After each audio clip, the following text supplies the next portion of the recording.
وَإِن كُنتُمْ عَلَىٰ سَفَرٍ، اور اگر تم سفر کی حالت میں ہو، دستاویز لکھنے کے لیے کوئی کاتب نہ ملے، رہن بالقبض پر معاملہ کر لو۔ اگر تم میں سے کوئی شخص دوسرے پر بھروسہ کر کے اس کے ساتھ کوئی معاملہ کرے تو جس پر بھروسہ کیا گیا ہے اسے چاہیے کہ امانت ادا کرے اور اللہ اپنے رب سے ڈرے، اور شہادت ہرگز نہ چھپاؤ۔ جو شہادت چھپاتا ہے اس کا دل گناہ میں آلودہ ہے اور اللہ تمہارے اعمال سے بے خبر نہیں ہے۔ شہادت چھپانا، گواہی چھپانا، یہ کبیرہ گناہوں میں سے بھی بڑے درجے کا گناہ ہے۔ ابن عباس رضی اللہ عنہ فرماتے ہیں شہادت چھپانا اکبر الکبائر میں سے ہے۔ للہ ما فی السماوات و ما فی الارض، آسمان اور زمین میں جو کچھ ہے سب اللہ کا ہے۔ تم اپنے دل کی باتیں خواہ ظاہر کرو یا چھپاؤ، اللہ بہرحال ان کا حساب تم سے لے لے گا۔ پھر اسے اختیار ہے جسے چاہے معاف کر دے اور جسے چاہے سزا دے، وہ ہر چیز پر قدرت رکھتا ہے۔ آمن الرسول بما انزل الیہ من ربہ والمؤمنون، رسول اس ہدایت پر ایمان لے آئے ہیں جو اس کے رب کی طرف سے ان پر نازل ہوئی ہے، اور جو لوگ اس رسول کے ماننے والے ہیں انہوں نے بھی اس ہدایت کو دل سے تسلیم کر لیا ہے۔ یہ سب اللہ، اس کے فرشتوں، اس کی کتابوں اور اس کے رسولوں کو مانتے ہیں، اور ان کا قول یہ ہے کہ ہم اللہ کے رسولوں کو ایک دوسرے سے الگ نہیں کرتے۔ ہم نے حکم سنا اور اطاعت قبول کر لی، مالک ہم تجھ سے سزا بخشی کے طالب ہیں اور ہمیں تیری ہی طرف پلٹنا ہے۔ لا یکلف اللہ نفسا الا وسعها، اللہ کسی متنفس پر اس کی مقدرت سے بڑھ کر ذمہ داری کا بوجھ نہیں ڈالتا۔ ہر شخص نے جو نیکی کمائی ہے اس کا پھل اسی کے لیے ہے، اور جو بدی سمیٹی ہے اس کا وبال اسی پر ہے۔ ایمان لانے والوں تم یوں دعا کیا کرو، ربنا لا تؤاخذنا ان نسینا او اخطأنا، اے ہمارے رب ہم سے بھول چوک میں جو قصور ہو جائیں ان پر گرفت نہ کرنا۔ مالک ہم پر وہ بوجھ نہ ڈال جو تم نے ہم سے پہلے لوگوں پر ڈالے تھے۔ پروردگار جس بار کو اٹھانے کی طاقت ہم میں نہیں وہ ہم پر نہ رکھ، ہمارے ساتھ نرمی کر، ہم سے درگزر فرما، ہم پر رحم کر، تو ہمارا مولا ہے، کافروں کے مقابلے میں ہماری مدد فرما۔ یہ سورہ بقرہ کی آخری 2 آیات، ان کی فضیلت آپ صلی اللہ علیہ وسلم نے فرمایا جو شخص رات کو سوتے وقت سورہ بقرہ کی آخری 2 آیات پڑھ لے تو اس کو کافی ہو جائیں گے، یعنی ہمارے لیے کافی ہے۔ رات میں ہم یہ 2 آیتیں پڑھ لیں تو ہر غم، ہر دکھ، ہر چیز سے یہ میری اور آپ کی کفایت کریں گے انشاءاللہ تعالیٰ۔ سورہ آل عمران شروع کرتے ہیں۔ سورہ بقرہ اور سورہ آل عمران دونوں طویل ترین صورتیں ہیں، اور دونوں میں کچھ نسبتیں بھی ہیں، دونوں مدنی صورتیں ہیں، دونوں میں عقائد خاص طور پر بیان ہوئے ہیں۔ آپ کی رسالت کا اسبات ہے، اہل کتاب کا تذکرہ ہے۔ دونوں صورتیں آپ دیکھیں الف لام میم سے شروع ہوتی ہیں، دونوں لمبی صورتیں ہیں۔ رسول اللہ صلی اللہ علیہ وسلم نے انہیں شمس و قمر سے بھی تشبیہ دی ہے، سورج اور چاند کی جیسے جوڑی ہے ایسے سورہ بقرہ اور آل عمران کی جوڑی ہے۔ اسی طرح ایک اور حدیث میں آتا ہے، مسلم کی روایت ہے، سیدنا نواس بن سمعان رضی اللہ عنہ بیان کرتے ہیں کہ آپ نے فرمایا قیامت کے دن قرآن اور ان قرآن والوں کو جو اس پر عمل کرتے تھے، اللہ کرے کہ یہ میں اور آپ قرآن والے جو قرآن پر عمل کرتے ہیں، لایا جائے گا تو سورہ بقرہ اور سورہ آل عمران قرآن مجید کے آگے آگے ہوں گی۔ پھر نبی صلی اللہ علیہ وسلم نے ان دونوں صورتوں کی 3 مثالیں بیان کی، اور راوی کہتے ہیں کہ میں ان مثالوں کو اب تک نہیں بھولا۔ رسول اللہ صلی اللہ علیہ وسلم نے فرمایا گویا یہ دونوں صورتیں 2 بادل ہیں یا 2 سیاہ صاحبان ہیں جن کے درمیان خوب روشنی ہو رہی ہے، یا وہ قطار باندھے ہوئے پرندوں کی 2 ٹکڑیاں ہیں، اور یہ صورتیں اپنے اصحاب کی طرف سے جھگڑا کریں گی۔ سورہ بقرہ اور سورہ آل عمران اپنے پڑھنے والوں کی طرف سے جھگڑا کریں گی۔ تو ہم سورہ بقرہ میں جب شروع کر رہے تھے تو ہم نے یہ بات پڑھی تھی یا یہ اس وقت ڈسکس کیا تھا کہ جب ہم قرآن کا مطالعہ کرتے ہیں تو ہم اس طرح سے اپنے مطالعے کو ڈیوائڈ کریں کہ سورہ بقرہ اور سورہ آل عمران ایک طرف چل رہی ہو، یعنی وہ ہمارے روز کے سبق کا حصہ لازمی ہو، اور دوسری طرف باقی قرآن آپ کا چل رہا ہو، ٹھیک ہے۔ تو سورہ بقرہ اور سورہ آل عمران اپنے پڑھنے والوں کے لیے جھگڑا بھی کریں گی، صاحبان بھی بنیں گی، ان کے لیے روشنی بھی بنیں گی، اور ان کو آگے حشر کے میدان میں لے کر چلیں گی۔ شروع کرتی ہوں اللہ کے نام سے جو بڑا مہربان نہایت رحم کرنے والا ہے۔ الف لام میم، اللہ وہ زندہ جاوید ہستی، الحی القیوم، پھر ان ناموں کا تذکرہ ہے، ان صفات کا تذکرہ ہے. وہ حی ہے، ازل سے ہے، ابد تک رہے گا، اسے موت نہیں ہے، اسے فنا نہیں ہے. وہ قیوم ہے، وہ ساری کائنات کو تھامے ہوئے ہے. ہر چیز اسی کے قائم رکھنے سے قائم ہے، اور جب تک وہ قائم رکھے گا وہ قائم ہے. اور جب وہ اپنی سرپرستی چھین لے گا تو وہ چیز جو ہے وہ فنا ہو جائے گی. ہر چیز کا محافظ، ہر چیز کا قائم کرنے والا، ہر چیز کا نگران اللہ، وہ زندہ جاوید ہستی جو نظام کائنات کو سنبھالے ہوئے ہے. حقیقت میں اس کے سوا کوئی خدا نہیں. اس نے تم پر یہ کتاب نازل کی جو حق لے کر آئی ہے، اور ان کتابوں کی تصدیق کر رہی ہے جو پہلے سے آئی ہوئی تھی. اس سے پہلے وہ انسانوں کی ہدایت کے لیے تورات اور انجیل نازل کر چکا ہے. اور اس نے وہ کسوٹی اتاری جو حق اور باطل کا فرق دکھانے والی ہے. اب جو لوگ اللہ کی فراہمی کو قبول کرنے سے انکار کریں ان کو یقیناً سخت سزا ملے گی. اللہ بے پناہ طاقت کا مالک ہے اور برائی کا بدلہ دینے والا ہے. قرآن کے لیے 2 الفاظ استعمال ہوئے ہیں، ایک ہدن، ہدایت کا اونلی سورس وہ کیا ہے؟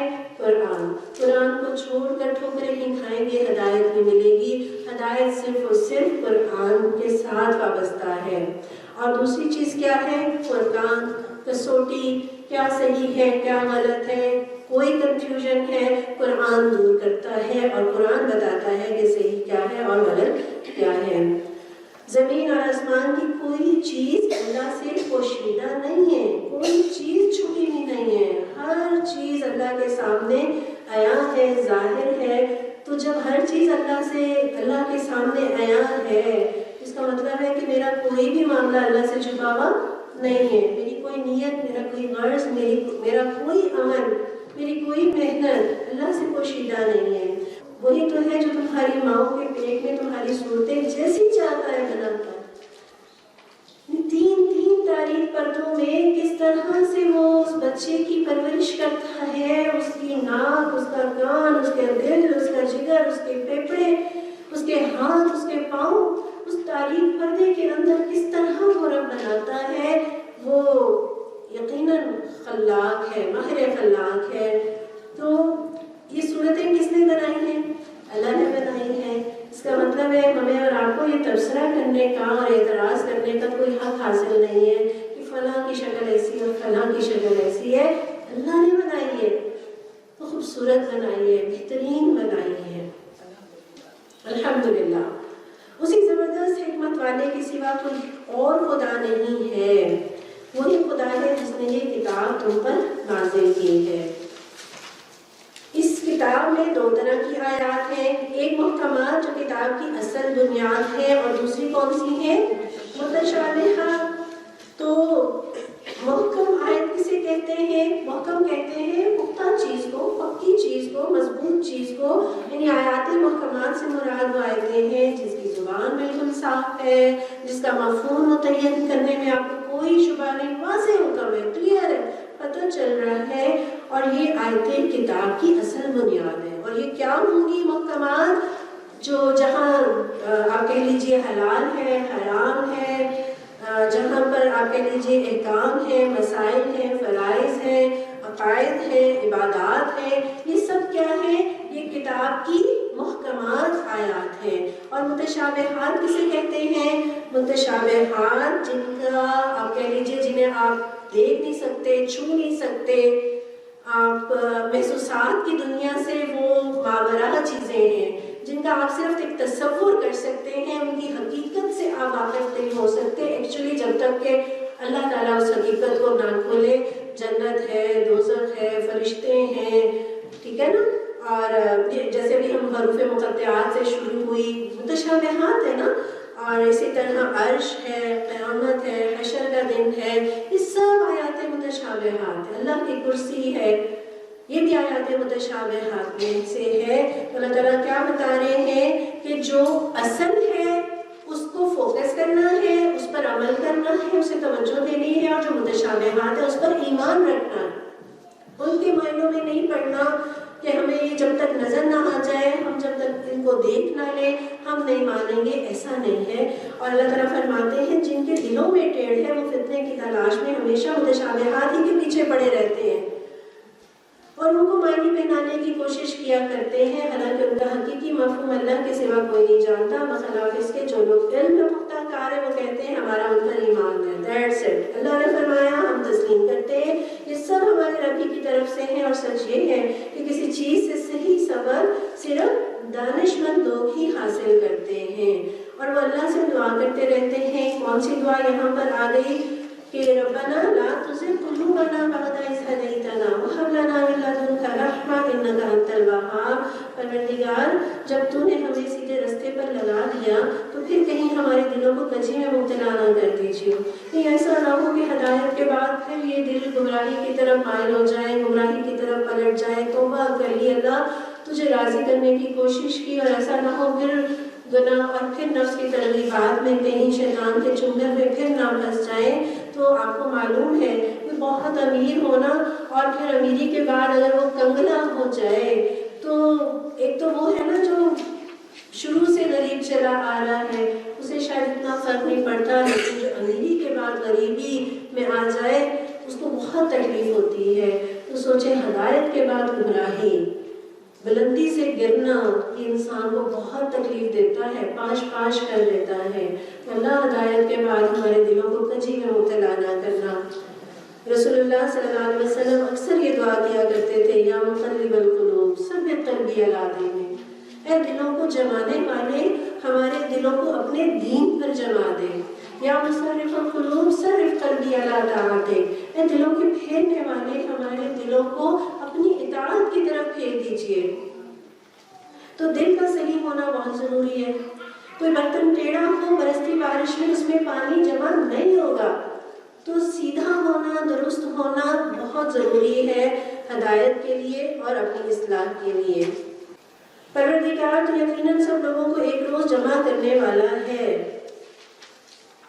جس کے آنے میں کوئی شبہ نہیں. تو ہرگز اپنے وعدے سے ٹلنے والا نہیں ہے. جن لوگوں نے کفر کا رویہ اختیار کیا انہیں اللہ کے مقابلے میں نہ ان کا مال کچھ کام دے گا نہ اولاد. یعنی یہ دو چیزیں جو دنیا میں ہم سمجھتے ہیں کہ یہ ہمارے کام آئیں گی، یہ ہمارا بہت بڑا سہارا ہے، اللہ تعالیٰ کہتے ہیں کہ کفر کرنے والوں کو ان کے مال اور ان کی اولادیں کام نہیں دیں گی. وہ دوزخ کا ایندھن بن کر رہیں گے.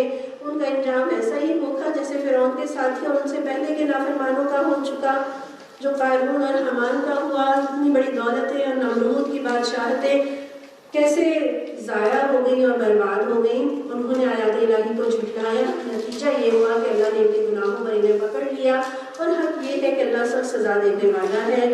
ایسے محمد صلی اللہ علیہ وسلم جن لوگوں نے آپ کی دعوت کو قبول کرنے سے انکار کر دیا ہے ان سے کہہ دیجئے کہ قریب ہے وہ وقت جب تم مغلوب ہو جاؤ گے اور جہنم کی طرف ڈھکے جاؤ گے، اور جہنم بڑا ہی برا ٹھکانہ ہے. تمہارے لیے ان دو گروہوں میں ایک نشان عبرت تھا جو بدر میں ایک دوسرے سے نبرد آزما ہوئے. ایک گروہ اللہ کی راہ میں لڑ رہا تھا اور دوسرا گروہ کافر تھا. دیکھنے والے بچشمے سر دیکھ رہے تھے کہ کافر گروہ مومن گروہ سے دو چند ہے، مگر نتیجے نے ثابت کر دیا کہ اللہ اپنی فتح و نصرت سے جس کو چاہتا ہے مدد دیتا ہے دیدہ بینا رکھنے والوں کے لیے. اس میں بڑا سبق پوشیدہ ہے. زُيِّنَ لِلنَّاسِ لوگوں کے لیے مرغوبات نفس، عورتیں، اولاد، سونے چاندی کے ڈھیر، چیدہ گھوڑے، مویشی اور زرعی زمینیں بڑی خوشائن بنا دی گئی ہیں، مگر یہ سب دنیا کی چند روزہ زندگی کے سامان ہیں. حقیقت میں جو بہتر ٹھکانہ ہے وہ تو اللہ کے پاس ہے. کون کون سی چیزیں بتا دیں؟ وہ ساری چیزیں بتا دیں جو مجھے اور آپ کو پسند ہیں، جن پر میرا آپ کا دل کھنچتا ہے، جو ہمیں اچھی لگتی ہیں. تو ان چیزوں کا اچھا لگنا، ان کی طرف دلوں کا کھنچنا یہ کوئی بری بات نہیں ہے. اللہ نے ہماری فطرت میں ان چیزوں کی محبت ڈالی ہے. اگر اللہ تعالیٰ ان چیزوں کو مزین ہمارے لیے نہ کرتا تو دنیا کا نظام نہیں چل سکتا تھا.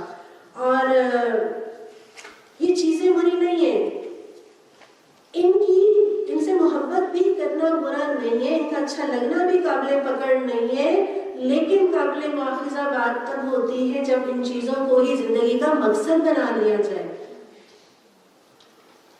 اب دیکھ سکتے ہیں جیسے سونا ہے، مطلب سونے سے مراد نیند کرنا ہے، یہ ضرورت ہے نا.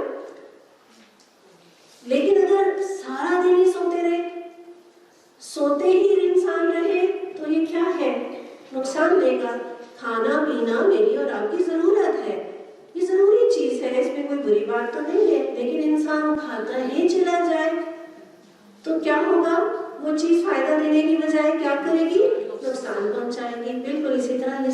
چیزیں یہ ضروری ہے زندگی گزارنے کے لیے. ان کا اچھا لگنا، ان کو جمع کرنا، ان کی محبت کوئی بری چیز نہیں ہے، لیکن ان چیزوں کو مقصد نہ بنا لیا جائے. اور ان فہرستوں میں کون سی سر فہرست چیز کون سی ہے؟ خود عورت. اور عورت اگر نیک ہے تو اس سے بہترین خزانہ دنیا میں کوئی نہیں، اس سے بہترین متاع دنیا میں کوئی نہیں ہے. آپ صلی اللہ علیہ وسلم نے فرمایا دنیا متاع ہے اور بہترین متاع صالح عورت ہے. اللہ ہمیں ایسا ہی بنا دے انشاءاللہ تعالیٰ. تو وہ نیکی کے پلڑے میں جائے گی اور میرے اور آپ کے لیے فائدہ مند ہوگی. اللہ تعالیٰ فرماتے ہیں مگر یہ سب دنیا کی چند روزہ زندگی کے سامان ہیں، حقیقت میں جو بہتر ٹھکانہ ہے وہ تو اللہ کے پاس ہے. کہو میں تمہیں بتاؤں کہ ان سے زیادہ اچھی چیز کیا ہے؟ جو لوگ تقویٰ کی روش اختیار کریں ان کے لیے ان کے رب کے پاس باغ ہیں جن کے نیچے نہریں بہہ رہی ہوں گی. وہاں انہیں ہمیشگی کی زندگی حاصل ہوگی، پاکیزہ بیویاں ان کی رفیق ہوں گی اور اللہ کی رضا سے وہ سرفراز ہوں گے. دنیا کی ان ساری نعمتوں کا تذکرہ کرنے کے بعد اللہ تعالیٰ نے آخرت کی طرف ہمارا فوکس کر دیا کہ فوکس میں وہ رہے، وہ جنتیں، اس کی نعمتیں، اس کی نہریں، اس کے باغات، وہاں کی بیویاں، وہاں کے شوہر، وہ منظر ذہن میں رہے. اور ان ساری چیزوں میں سب سے بڑے درجے پہ جو چیز ہے وہ کون سی ہے؟ اللہ کی رضا. ابو سعید خدری رضی اللہ عنہ فرماتے ہیں کہ اللہ کے رسول صلی اللہ علیہ وسلم نے فرمایا کہ اللہ جنتی لوگوں سے پوچھیں گے کہ کیا تم خوش ہو؟ تو وہ کہیں گے کہ پروردگار بھلا اب بھی ہم خوش نہ ہوں گے جبکہ تو نے ہمیں وہ کچھ عطا کر دیا جو کسی اور کو نہیں دیا. اس وقت اللہ تعالیٰ فرمائے کہ اب میں تمہیں وہ نعمت دیتا ہوں جو ان ساری نعمتوں سے افضل ہے. اور وہ پوچھیں گے کہ بھلا ان نعمتوں سے افضل اور کون سی نعمت ہو سکتی ہے؟ اللہ تعالیٰ فرمائیں گے کہ وہ نعمت میری رضامندی ہے. اب میں اپنی رضامندی تمہارے نصیب میں لکھ دیتا ہوں، نصیب میں کرتا ہوں، اس کے بعد میں کبھی تم سے ناراض نہیں ہوں گا. یعنی جنت کی کتنی نعمتیں ہیں، محلات ہیں، سونے چاندی کے زیور ہیں، باغات ہیں، نہریں ہیں، خوبصورت کھانے ہیں، مزیدار کھانے ہیں، خوبصورت لباس ہے. لیکن ساری نعمتوں سے بڑھ کر کون سی نعمت ہے؟ اللہ کی رضا. ساری زندگی اس محنت میں گزری، ساری زندگی اس فکر میں گزری کہ کہیں اللہ ناراض نہ ہو جائے. اللہ بدلے میں وہ جنت دے گا اور جنت میں وہ انعام دے گا. اب ڈونٹ وری، اب فکر کرنے کی ضرورت نہیں ہے، اب تمہیں پریشان ہونے کی ضرورت نہیں ہے. اب جو چاہو کرو اور اللہ اب آپ سے ناراض نہیں ہوگا. اللہ مجعلنا منہم، اللہ ہمیں اس جنت میں اس نعمت سے سرفراز کرے. یہاں آپ دیکھیے یہ وہ لوگ ہیں جو کہتے ہیں مالک ہم ایمان لائے، ہماری خطاؤں سے درگزر فرما. پھر یہ دعا ہے الذین یقولون ربنا اننا آمنا فاغفر لنا، یعنی اپنے ایمان کا تذکرہ کیا اور ایمان کے تذکرے کے بعد کہتے ہیں اللہ معاف کر دے.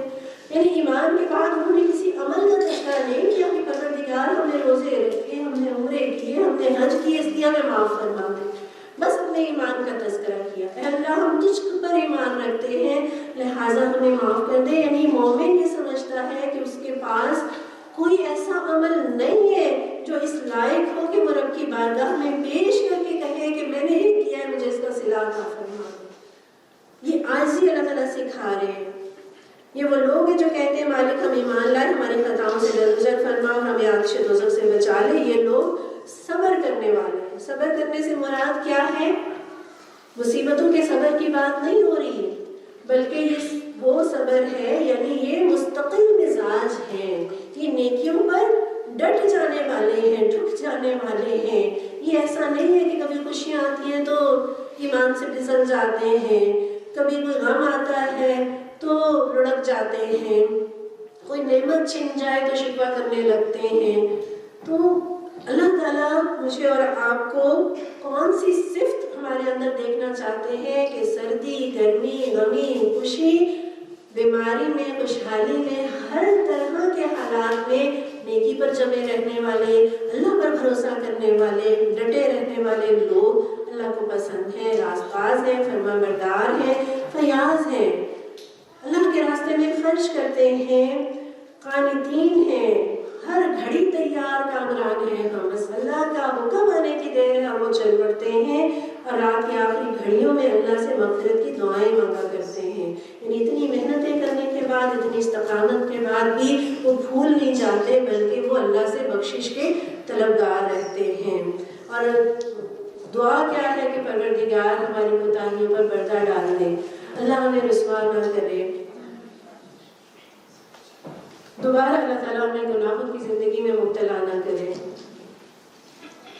شہد اللہ نے خود شہادت دی کہ اس کے سوا کوئی خدا نہیں، اور یہی شہادت فرشتوں اور سب اہل علم نے بھی دی ہے. وہ انصاف پر قائم ہے، اس زبردست حکیم کے سوا فی الواقع کوئی خدا نہیں. اللہ کے نزدیک دین صرف اسلام ہے. لا الہ الا ہو، اللہ کے سوا کوئی معبود نہیں ہے. حضرت سفیان ثوری رحمۃ اللہ علیہ فرماتے ہیں کہ سب سے زیادہ شیطان کی کمر جس چیز سے ٹوٹتی ہے نا، وہ لا الہ الا اللہ ہے. لا الہ الا اللہ وہ کلمہ ہے جس سے شیطان کی کمر ٹوٹ جاتی ہے. اور ابن القیم فرماتے ہیں کہ ہر کلمہ شیطان کی پشت پر کوڑے کی طرح برستا ہے. ذکر کرتے جاؤ اور یہ کوڑے برساتے جاؤ، لا الہ الا اللہ کا ذکر کرتے جائیں اور شیطان کو کوڑے مارتے جائیں. یہ کوڑے کھا کھا کر درماندہ ہو کر گر جائے گا اور پھر دشمنی کے قابل نہیں رہے گا. ان الدین عند اللہ الاسلام، اللہ کے نزدیک دین صرف اسلام ہے. وہ دین سے ہٹ کر جو مختلف طریقے ان لوگوں نے اختیار کیے ہیں جنہیں کتاب دی گئی تھی، ان کے اس طرز عمل کی کوئی وجہ اس کے سوا نہ تھی کہ انہوں نے علم آ جانے کے بعد آپس میں ایک دوسرے پر زیادتی کرنے کے لیے ایسا کیا. اور جو کوئی اللہ کے احکام و ہدایات کی اطاعت سے انکار کرتے، اللہ کو اس سے حساب لیتے کچھ دیر نہیں لگتی. اب اگر یہ لوگ تم سے جھگڑا کریں تو ان سے کہو میں نے اور میرے پیرووں نے تو اللہ کے آگے سر تسلیم خم کر دیا ہے. پھر اہل کتاب اور غیر اہل کتاب دونوں سے پوچھئے کیا تم نے بھی اس کی اطاعت و بندگی قبول کی ہے؟ اگر کی تو راہ راست پا گئے، اور اگر اس سے منہ موڑا تو تم پر صرف پیغام پہنچا دینے کی ذمہ داری تھی. وما علینا الا البلاغ، آگے اللہ خود اپنے بندوں کے معاملات دیکھنے والا ہے.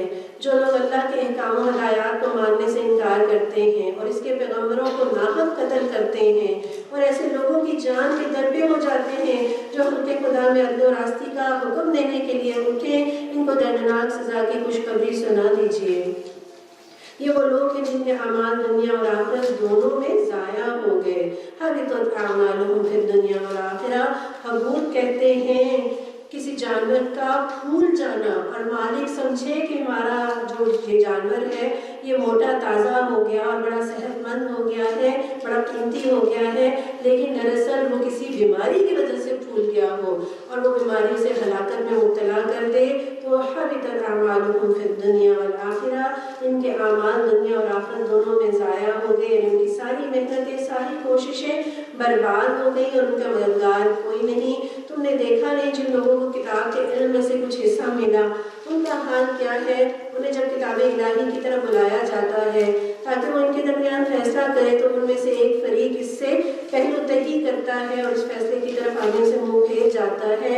ان کا یہ طرز عمل اس وجہ سے ہے کہ وہ کہتے ہیں کہ آتش دوزخ تو ہمیں مس تک نہ کرے گی، اور اگر دوزخ کی سزا ہم کو ملے گی بھی تو بس چند روز. یہ ان کا کیا بگڑا؟ عقیدہ بگڑ گیا، اور عقیدہ بگڑتا ہے تو عمل بگڑ جاتا ہے. ٹھیک ہے، عقیدہ عقد سے نکلا ہے نا، اور عقد جس کے ساتھ کرتے ہیں کیا کرتے ہیں ہم اسی کے ساتھ زندگی گزارتے ہیں. تو اس جو عقیدہ ہے نا، انسان پھر اسی عقیدے پر زندگی بسر کرتا ہے. اس کی سوچیں، اس کا طرز عمل، اس کا معاملات بھی پھر اسی طرح سے بن جاتے ہیں. تو عقیدے کا درست ہونا بہت ضروری ہے. جب یہ عقیدہ ہو گیا کہ آتش دوزخ ہمیں نہیں چھوئے گی، ہم بڑے چہیتے ہیں، اور اگر ملی بھی سزا تو بس چند روز کی ہوگی، تو کیا ہوا؟ پھر ساری زندگی اس کی بگڑ گئی. اور آج بھی امت آپ دیکھیں کہ بہت بڑی تعداد جو ہے وہ اسی سوچ کے ساتھ جی رہی ہے، اور یہی سہارا ہے. نہ انہیں اپنے ایمان کی فکر ہے، نہ عمل کی فکر ہے، نہ معاملات درست کرنے کی فکر ہے، نہ قرآن سیکھنے کی ضرورت کو محسوس کرتے. بس یہ سوچ رہے ہیں کہ ہم بخش دیے جائیں گے.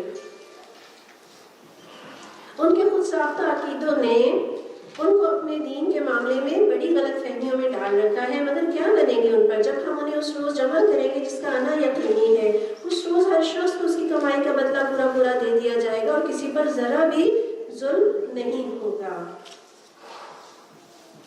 قل اللہم مالک الملک تؤتی الملک من تشاء، کہو خدایا ملک کے مالک تو جس سے چاہے حکومت دے اور جس سے چاہے چھین لے، جسے چاہے عزت بخشے اور جس کو چاہے ذلیل کر دے. بھلائی تیرے اختیار میں ہے، بے شک تو ہر چیز پر قادر ہے.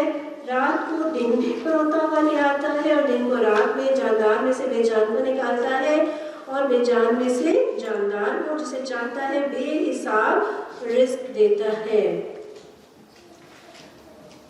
یہاں اس آیت کے اندر آپ دیکھیں اللہ تعالیٰ اپنے ناموں کے واسطے سے مانگنا سکھا رہے ہیں. اللہ سے جب بھی دعا کریں اس کو اس کے ناموں کے واسطے سے. تو مالک ہے، تو بادشاہ ہے، تو رحمان ہے، تو رحیم ہے، تو حی قیوم ہے. تو اللہ کے ناموں کے واسطے سے اللہ کو مانگے. یہودی طنز کیا کرتے تھے نا کہ دیکھو فقر و فاقے ہیں اور نہ کھانا ہے نہ اسلحہ ہے اور خواب دیکھ رہے ہیں قیصر و کسریٰ کے، دنیا فتح کرنے کے. اور اللہ تعالیٰ نے فرما دیا کہ اللہ مالک ہے، وہ جسے چاہے حکومت دے اور جس سے چاہے چھین لے. رسول اللہ صلی اللہ علیہ وسلم غزوہ خندق میں جب پتھروں پر کھدائی کر رہے تھے نا تو ایک چٹان آ گئی تھی اور اس پر جب آپ نے ضرب لگائی اور آپ نے فرمایا کہ مجھے فارس کے محلات دکھا دیے گئے، پھر دوسری ضرب لگائی تو فرمایا رومیوں کے محلات، پھر تیسری ضرب لگائی تو کہا یمن کے محلات دکھا دیے گئے. مومن جو ہے وہ سخت مایوسی کے حال میں بھی اللہ سے امید کا دامن نہیں چھوڑتا. اس کا اللہ پر توکل اور اللہ پر بھروسہ کم نہیں ہوتا، وہ اللہ کے سہارے پر جیتا ہے. اللہ عزت کے خزانوں کا مالک ہے. اللہ سے عزت مانگیے، اللہ سے دعا کیجیے پروردگار جب تک اس زمین پر رکھنا عزت کے ساتھ رکھنا. اللہ جب زمین کے اندر لے جانا تو عزت کے ساتھ لے جانا. جب آپ کہتے ہیں نا کہ میرے پاس فلاں کمرے کی چابی ہے تو جسے چاہیے وہ میرے سے آ کر لے.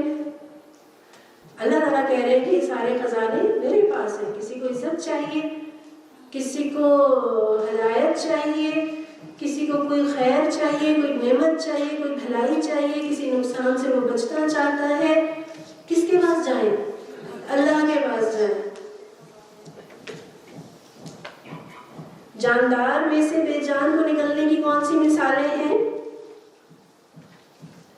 مرغی سے انڈا نکلنا، مومن سے کافر، حضرت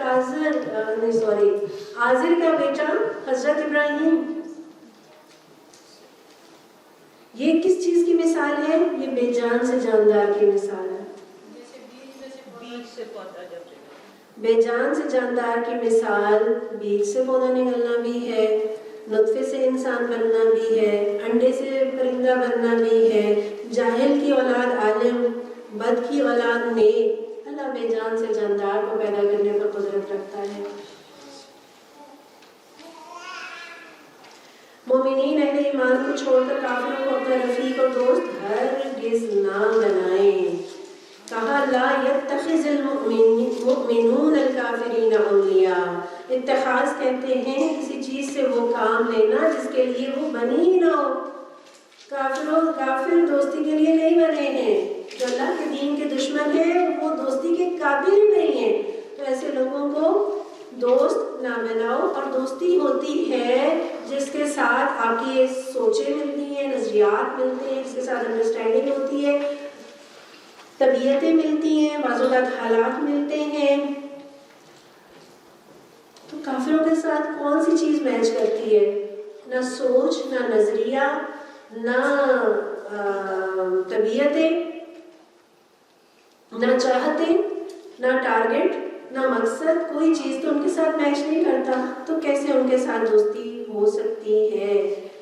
وہ ایک محاورہ ہے کسی شعر کا کہ جو ان سے بے تعلق ہے ہمارا ہو نہیں سکتا. نہیں، جو اللہ اور اس کے رسول سے جس کا کوئی تعلق نہیں ہے پھر وہ ہمارا بھی نہیں ہو سکتا. اور انسان اپنی صحبت سے پہچانا جاتا ہے. آدمی اپنے دوست کے دین پر ہوتا ہے. تو جس کے ساتھ اٹھتے بیٹھتے ہیں نا تو اس کا رنگ چڑھنے لگتا ہے. تو کس کے ساتھ دوستی کرنی ہے؟ اللہ تعالیٰ ہمیں نیک لوگوں کی صحبت عطا کرے، اچھے لوگوں کی صحبت عطا کرے. ایک حدیث کا مفہوم ہے کہ تمہارا کھانا متقی کے سوا کوئی نہ کھائے. اور مراد اس سے کیا ہے کہ دوستی تمہاری اٹھنا بیٹھنا ملنا ملانا اچھے لوگوں کے ساتھ ہو. تو اچھے لوگوں کی دوستی جو ہے وہ اچھے رنگ چڑھاتی ہے، ایمان میں اضافہ کرتی ہے. ہاں یہ بات ہے کہ تم ان کے ظلم سے بچنے کے لیے بظاہر ایسا طرز عمل اختیار کر جاؤ، مگر اللہ تمہیں اپنے آپ سے ڈراتا ہے. اللہ سے ڈرنا ہے، یہ ڈر ہی مجھے آپ کو بچائے گا. تمہیں اسی کی طرف پلٹ کر جانا ہے. نبی صلی اللہ علیہ وسلم لوگوں کو خبردار کر دیجئے کہ تمہارے دلوں میں جو کچھ ہے اسے خواہ تم چھپاؤ یا ظاہر کرو، اللہ بہرحال اسے جانتا ہے. یہاں کوئی چیز چھپا لیں گے نا، لیکن قیامت کے دن وہاں نہیں چھپا سکیں گے. وہاں ہر چیز ظاہر ہو جائے گی، ہر چیز سامنے آ جائے گی، اور اللہ تو ہر چیز کو جانتا ہی ہے. زمین اور آسمانوں کی کوئی چیز اس کے علم سے باہر نہیں. اس کا اقتدار ہر چیز پر حاوی ہے. وہ دلانے والا ہے جب ہر نفس اپنے کیے کا پھل حاصل پائے گا، خواہ اس نے بھلائی کی ہو یا برائی. اس روز آدمی یہ تمنا کرے گا کہ کاش ابھی یہ دن اس سے بہت دور ہوتا. اللہ تمہیں اپنے آپ سے ڈراتا ہے، وہ اپنے بندوں کا نہایت خیر خواہ ہے. ہم کس سے ڈرتے ہیں؟ ہم لوگوں سے ڈرتے ہیں، ہم ان کی باتوں سے ڈرتے ہیں، ہم قانون سے ڈرتے ہیں، ہم پولیس سے ڈرتے ہیں، ہم لوگوں کی ناراضگی سے ڈرتے ہیں. اللہ تعالیٰ کہتے ہیں اللہ تمہیں اپنے آپ سے ڈراتا ہے اور وہ اپنے بندوں کا نہایت خیر خواہ ہے. اے نبی صلی اللہ علیہ وسلم لوگوں سے کہہ دیجئے اگر تم حقیقت میں اللہ سے محبت کرتے ہو تو میری پیروی اختیار کرو. اللہ تم سے محبت کرے گا اور تمہاری خطاؤں سے درگزر فرمائے گا. وہ بڑا معاف کرنے والا اور رحیم ہے. اللہ کی محبت پانے کا نسخہ کیا ہے؟ اللہ کے رسول صلی اللہ علیہ وسلم سے محبت اور ان کی اطاعت. اللہ کے رسول کی فرما برداری ہمیں اللہ کی محبت کا حقدار بنا دے گی. محبت جو ہے نا وہ ایک مخفی جذبہ ہے، یہ دل میں ہوتی ہے نا. یہ نظر تو کیسے آئے گی؟ یہ کچھ علامتیں ہوں گی جس سے یہ نظر آئے گی، کچھ کام ہوں گے جو ہم کر رہے ہوں گے، ہماری باتوں سے ہمارے کاموں سے چھلکے گا کہ ہم کسی سے محبت کرتے ہیں، اس کے لیے قربانی دے رہے ہیں، اس کا تذکرہ کر رہے ہیں، اس کی فکر کر رہے ہیں، اس کو راضی کرنے کی فکر کر رہے ہیں. تو یہ چیز بتاتی ہے کہ ہمیں اس سے محبت ہے. تو اللہ کے نبی صلی اللہ علیہ وسلم سے محبت کیسے دکھے گی؟ کہ جب ہم نبی صلی اللہ علیہ وسلم کی باتیں پڑھیں گے، سنیں گے، اس پر عمل کریں گے شوق کے ساتھ اور محبت کے ساتھ. یہ چیز بتائے گی کہ ہمیں اللہ کے نبی صلی اللہ علیہ وسلم سے محبت ہے. عمل بتائے گا کہ ہمیں اللہ کے نبی سے محبت ہے. حضرت انس بن مالک فرماتے ہیں رضی اللہ عنہ کہ بحرین سے ایک وفد آیا، آپ صلی اللہ علیہ وسلم نے وضو کا پانی منگوایا اور وضو کرنے لگے، اور وہ آپ کے وضو کے پانی کی طرف لپکے. انہوں نے جو پانی یعنی انہیں مل سکا ہاتھوں میں اسے پی لیا، جو زمین پر گرا اسے اٹھا کر چہروں اور سروں پر لگایا. آپ صلی اللہ علیہ وسلم نے پوچھا کس چیز نے تمہیں اس بات پر آمادہ کیا؟ انہوں نے کہا آپ کی محبت نے. آپ کی محبت نے. شاید کہ اللہ ہم سے محبت کرے، یعنی ہم آپ سے محبت اس لیے کرتے ہیں کہ شاید اللہ ہم سے محبت کرے.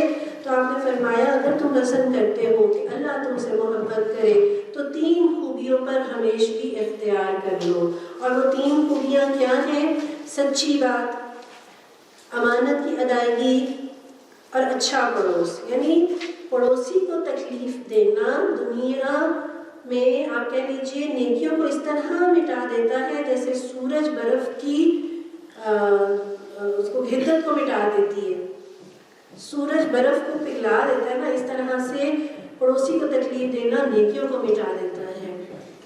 تو آپ صلی اللہ علیہ وسلم نے انہیں محبت کا جو لوگ محبت کا اظہار کر رہے تھے تو محبت کا نسخہ اور گر بتا دیا کہ دین پر چلو گے، حقوق اللہ اور حقوق العباد ادا کرو گے تو انشاءاللہ تعالیٰ تم میری محبت کا بھی حق ادا کرو گے اور اللہ کی محبتوں کو بھی پالو گے. پھر اگر ان سے کہو کہ اللہ اور رسول کی اطاعت قبول کر لو، پھر اگر وہ تمہاری دعوت قبول نہ کرے تو یقیناً یہ ممکن نہیں کہ اللہ ایسے لوگوں سے محبت کرے جو اس کی اور اس کے رسول کی اطاعت سے انکار کرتے ہوں. آدم علیہ السلام، نوح علیہ السلام، آل ابراہیم اور آل عمران کو تمام دنیا والوں پر ترجیح دے کر اپنی رسالت کے لیے منتخب کیا۔ یہ ایک سلسلے کے لوگ تھے جو ایک دوسرے کی نسل سے پیدا ہوئے۔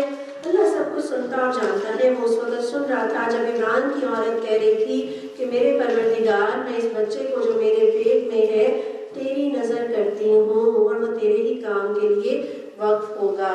یہ کون سی خاتون ہے؟ یہ حضرت مریم علیہ السلام کی والدہ کا تذکرہ ہو رہا ہے، اور ان کی والدہ سنگل پیرنٹ تھیں۔ اور آپ دیکھیے کہ انسان کو اپنی اولاد سے بڑی امیدیں ہوتی ہیں اور بڑی توقعات ہوتی ہیں، اور یہ سوچ ہوتی ہے کہ یہ اولاد میرا سہارا بنے گی، اور انہیں فکر ہے کس بات کی کہ اللہ تو مجھے اولاد دے، میں اسے تیرے لیے وقف کر دوں، یہ تیری خدمت کرتا رہے۔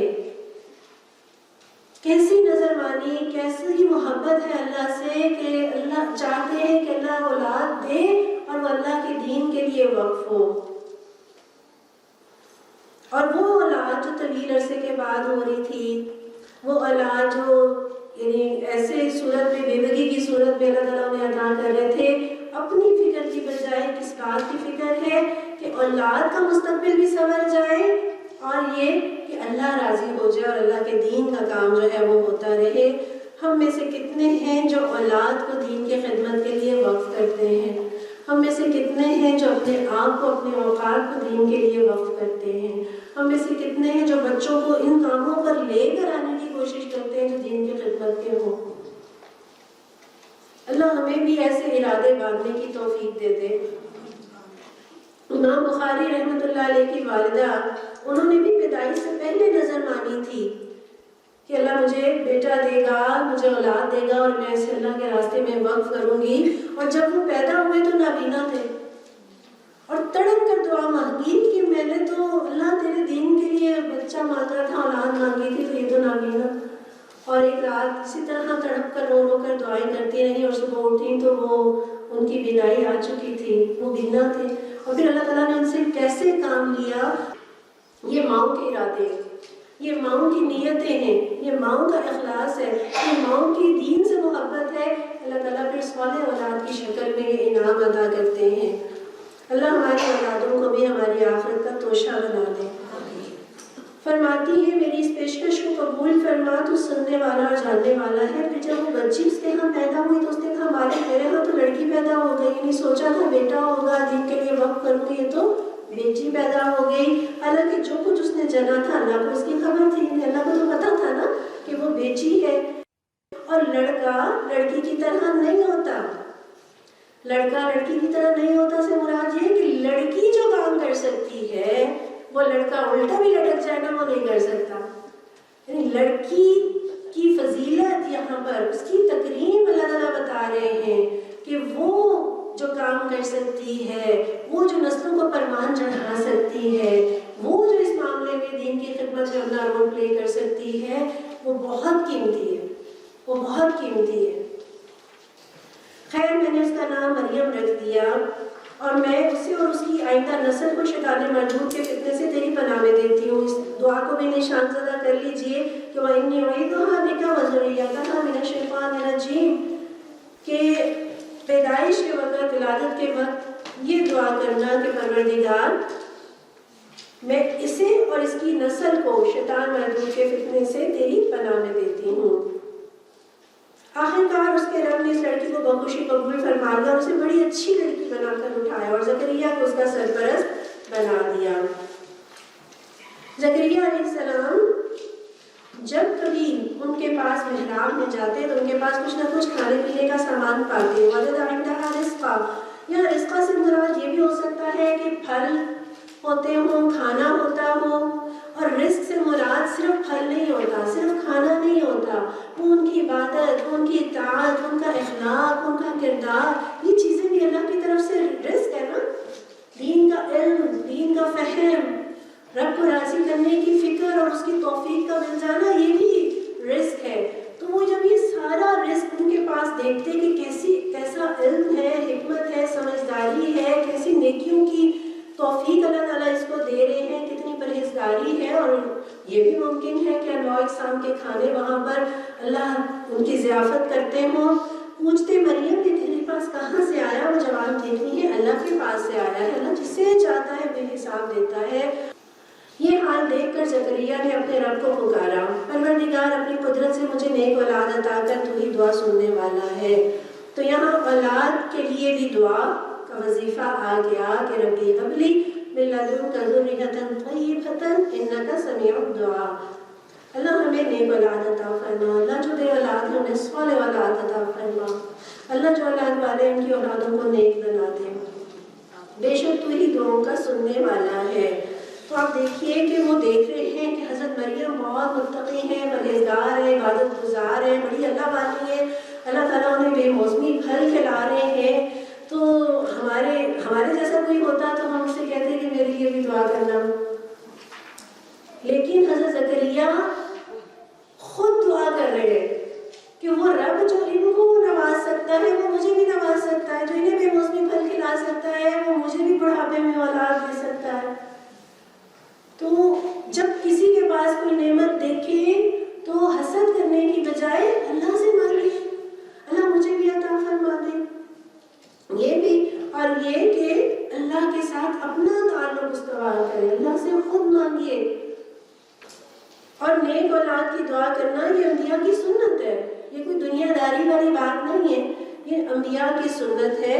اور جواب میں فرشتوں نے آواز دی کہ، اور جبکہ وہ محراب میں کھڑے نماز پڑھ رہے تھے، کہ اللہ تجھے یحییٰ کی خوشخبری دیتا ہے، وہ اللہ کی طرف سے ایک فرمان کی تصدیق کرنے والا بن کر آئے گا، اور اس میں سرداری اور بزرگی کی شان ہوگی، کمال درجے کا ضابطہ ہوگا، نبوت سے سرفراز ہوگا اور صالحین میں شمار کیا جائے گا۔ حضرت یحییٰ علیہ السلام کا نام پیدائش سے پہلے ہی اللہ تعالیٰ نے رکھ دیا۔ پتہ چلتا ہے کہ پیدائش سے پہلے بھی آپ نام سوچ سکتے ہیں، رکھ سکتے ہیں۔ اور کیسے دیر اینڈ دین اور کس حال میں دعا قبول ہوئی ہے؟ نماز پڑھ رہے تھے۔ ہمارے اسلام دعائیں اور فریادیں نماز میں کرتے، اور جب لوٹتے تو دامن بھر کر لوٹتے۔ ہم ماری بھاری نماز پڑھتے ہیں، بمشکل نماز کو پورا کرتے ہیں، اس کے اندر وہ خشوع نہیں ہوتا، اور وہ تعلق نہیں ہوتا، اور وہ دعائیں اور مناجات نہیں ہوتی جو ہونی چاہیے۔ وہ ٹائم ہے مانگنے کا، وہ ٹائم ہے انہو یناجی ربہ، جب انسان اپنے رب سے سرگوشیاں کر رہا ہوتا ہے کہ رب اتنا قریب آ جاتا ہے، جیسے آپ سرگوشی کرتے ہوئے کسی سے قریب آ جاتے ہیں، تو وہ رب جو ہے اس وقت آپ اس کے سامنے ہاتھ باندھ کر کھڑے ہوئے ہوتے ہیں، اور اس وقت دعا مانگیے، سجدے میں دعائیں مانگیے، تحیات میں دعائیں مانگیے، جلسے میں دعا مانگیے۔ وہ ٹائم ہوتا ہے دعائیں مانگنے کا، اور وہ ٹائم ہوتا ہے قبولیت کا۔ زکریا نے کہا بھلا میرے ہاں لڑکا کیسے ہوگا، میں تو بہت بوڑھا ہو چکا اور میری بیوی باندھ ہے۔ جواب ملا ایسا ہی ہوگا، یعنی بڑھاپے کے باوجود اور بانجھپن کے باوجود اولاد ملے گی، اللہ جو چاہتا ہے کرتا ہے۔ عرض کیا مالک پہ کوئی نشانی میرے لیے مقرر فرما دے۔ کہا نشانی یہ ہے کہ تم 3 دن لوگوں سے اشارے کے سوا کوئی بات چیت نہ کرو گے یا کر نہ سکو گے، اس دوران میں اپنے رب کو بہت یاد کرنا اور صبح شام اس کی تسبیح کرتے رہنا۔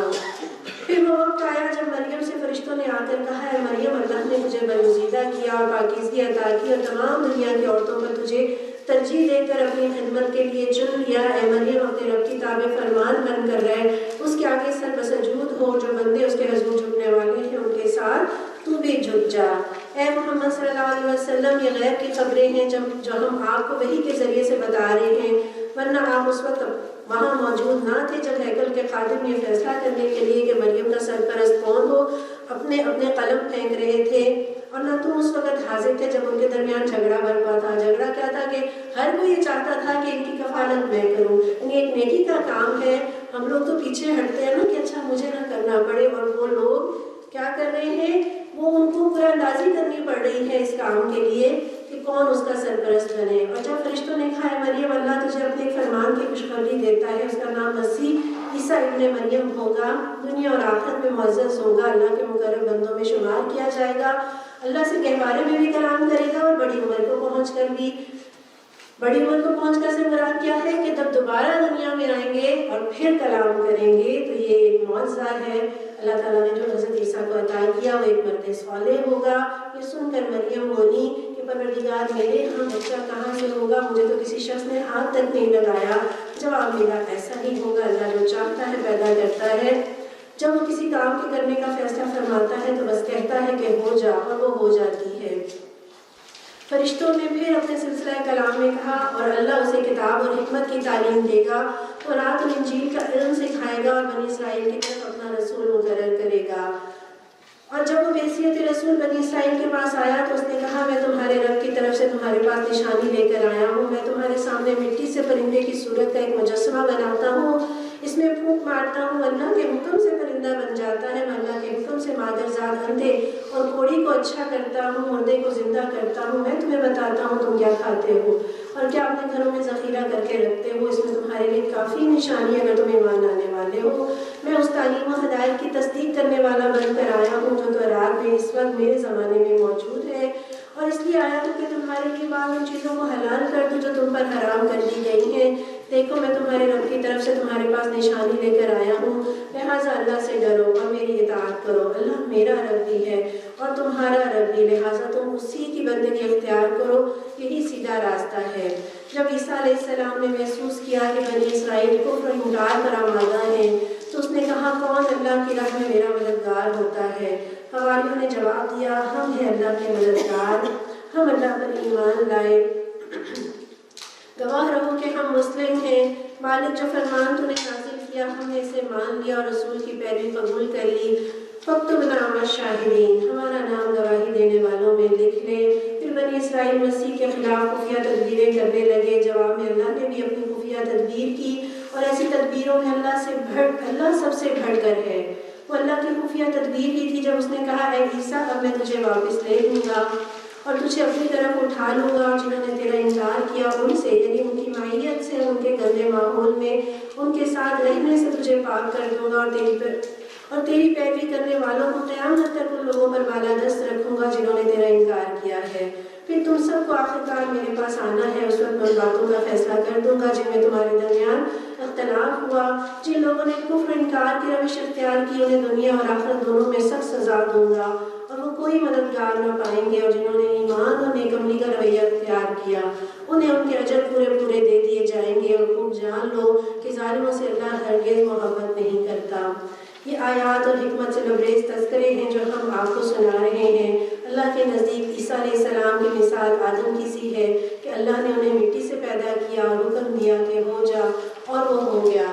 یہ اصل حقیقت ہے جو آپ کے رب کی طرف سے بتائی جا رہی ہے، اور آپ ان لوگوں میں شامل نہ ہوں جو اس میں شک کرتے ہیں۔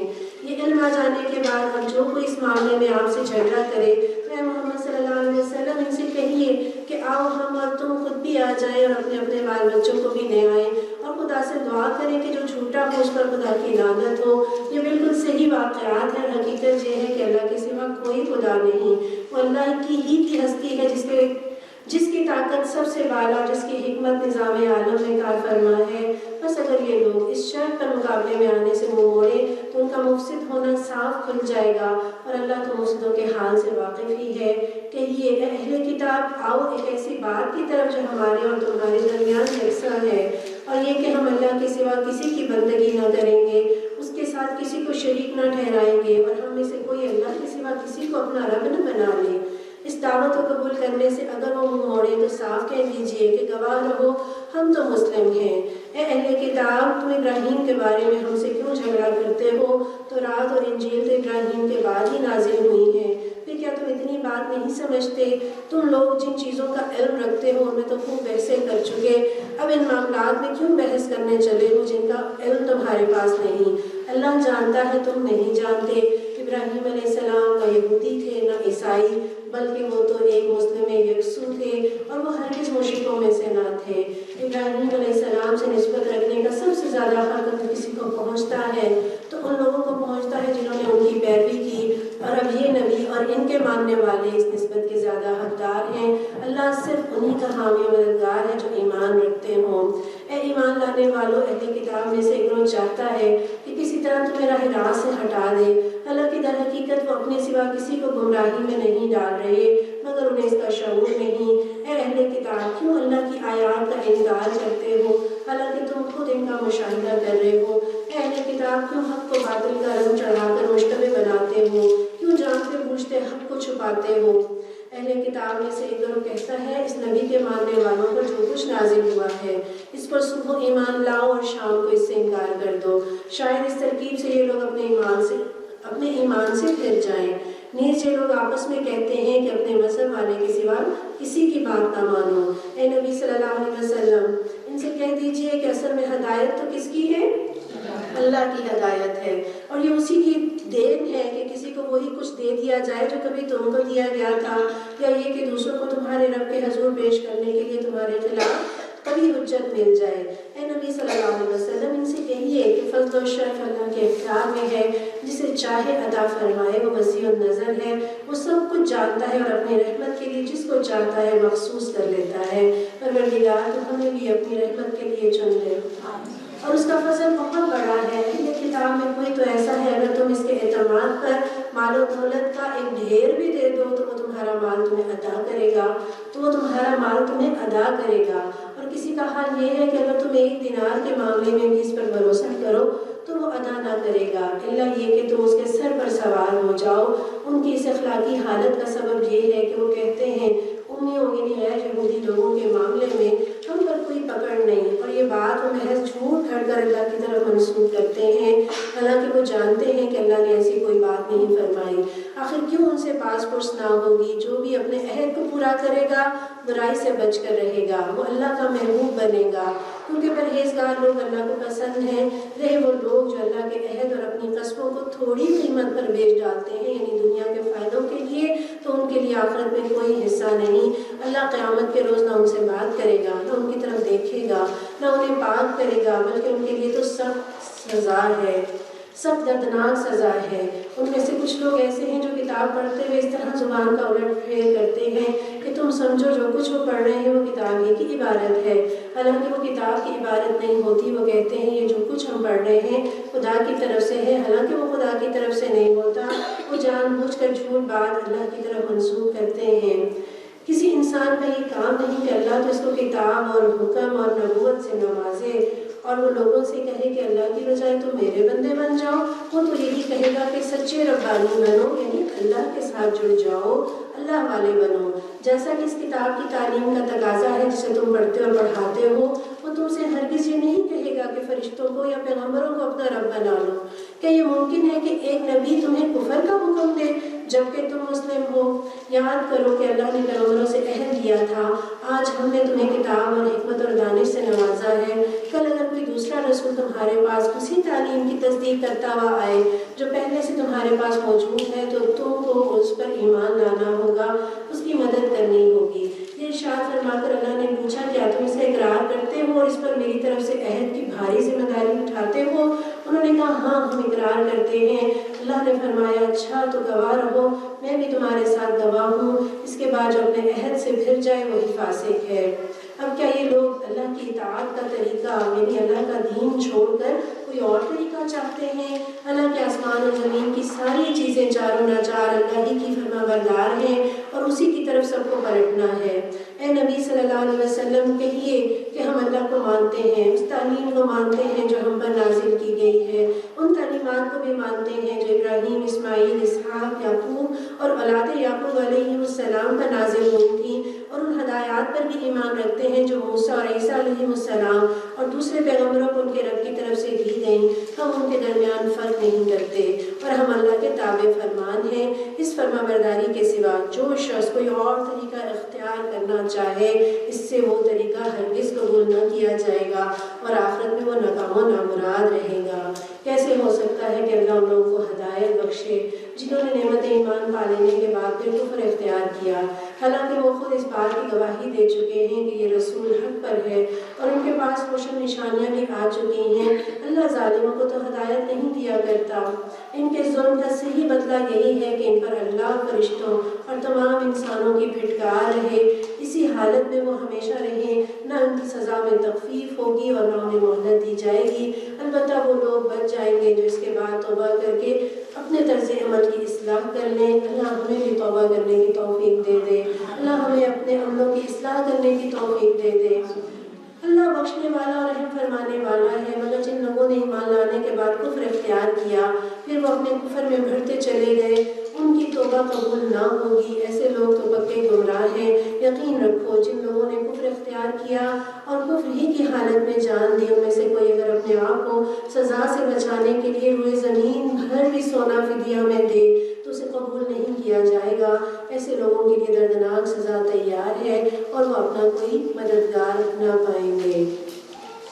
ربنا تقبل منا سبحانك اللهم وبحمدك